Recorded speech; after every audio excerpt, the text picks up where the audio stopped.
Welcome to the Learning Pines YouTube. We hope this video helps.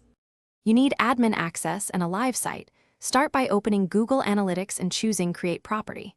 Select GA4 and name it, because clear naming helps later reporting.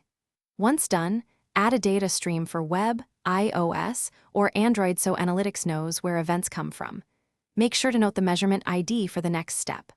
While you set the stream, pick Enhanced Measurement options to auto-collect page views and scrolls. This saves time and captures essential signals automatically. Now implement the tag. Use gtag, JS or preferably Google Tag Manager if you plan frequent changes. Create a new GA4 configuration tag in GTM and paste the measurement ID into the tag field, then set it to fire on all pages.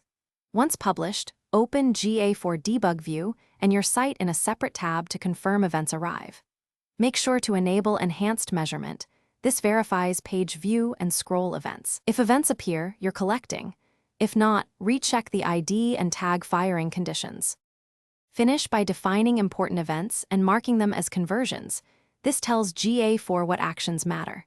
Once defined, map parameters to user properties to enrich reports, and link to Google Ads or BigQuery if you need advertising or raw data exports. Make sure to configure data retention and reporting identity settings to match privacy requirements. If something fails, check this tip.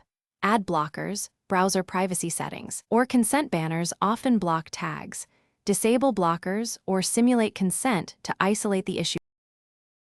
Thanks for watching. Consider subscribing if we helped you.